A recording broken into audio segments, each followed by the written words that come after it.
The children's book is a really fun and in some ways painfully relatable episode of Everybody Loves Raymond. This is the 8th episode of the 2nd season.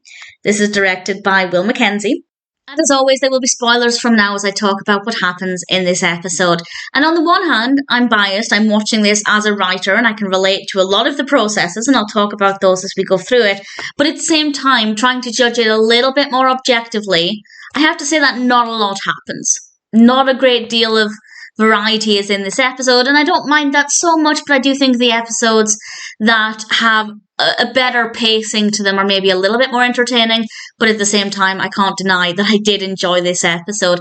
It starts off with Debra coming downstairs after putting the kids to bed and saying that she's sick of reading the same stories. And then Marie is there doing some cleaning, which Ray is meant to be doing, and Marie and Frank and Robert are all in it a little bit, not too much, but I think they were in it enough.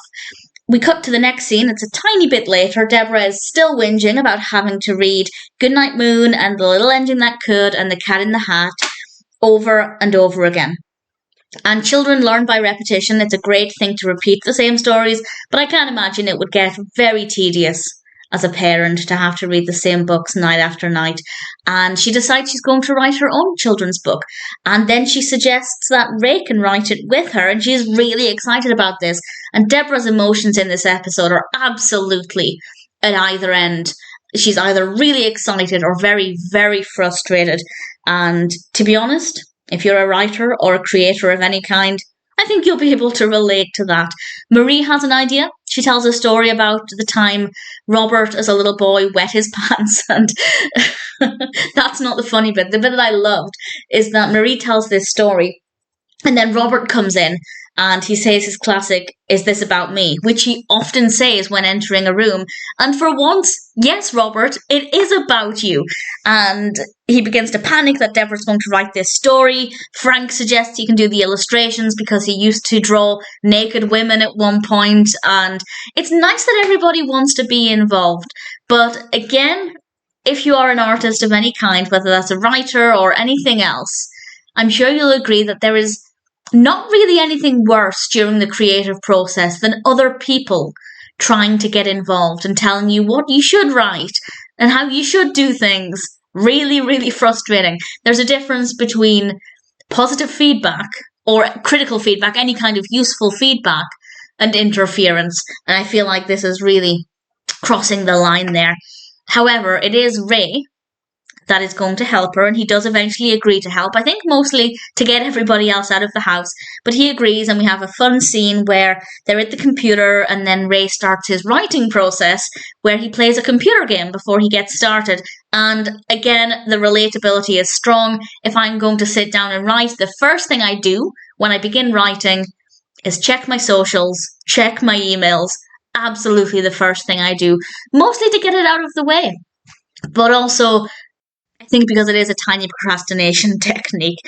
And then Debra comes up with this really sweet idea, and I really liked it. She tells this story about how Ali planned to run away, and she packed her little suitcase, and while she was doing that, they didn't say, "Don't run away." They just asked her to talk about what she was packing. And as she was reliving these sweet memories of these objects that meant things to her, she realised that she wanted to stay, and I thought that that was really sweet and a lovely story, and something that I think a lot of children could benefit from, as I think most children declare that they're running away at least one time. I did it.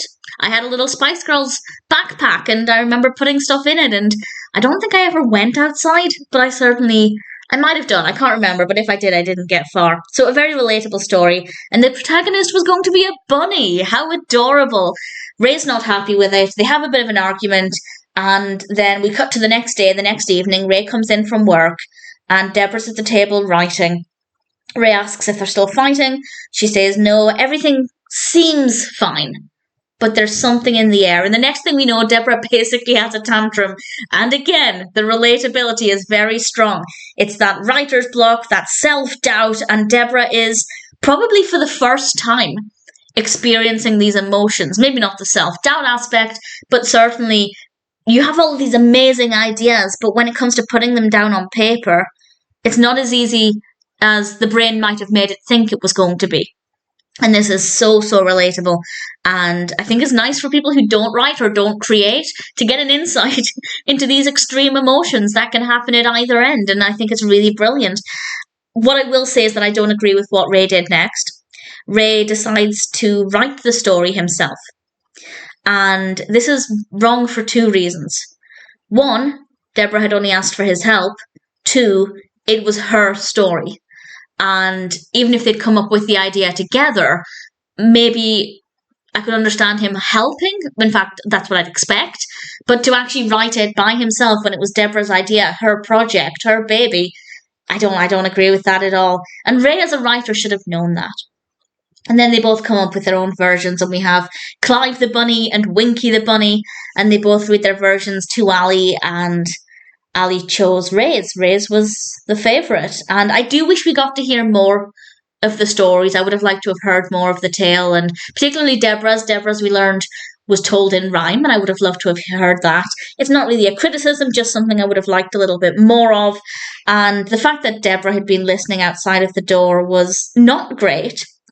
I did admire Ray for lying and saying that Ali chose Debra's, but at the same time, maybe he should have been honest. I don't know. I don't know how I would have felt in that situation, but I think he thought he was doing the right thing. And ultimately, Debra realised that the reason her story failed was because she'd asked Ray for help. So it's all's well that ends well. Everything turned out right. Debra finally felt better about things. I thought this was a really fun episode. And if it encourages anybody to write their own story, whether that's a children's story or anything else, I love that. Absolutely fantastic. If you're a writer or an artist or a creator of any kind, I think you'll find this painfully accurate. And ultimately, it's a really enjoyable episode.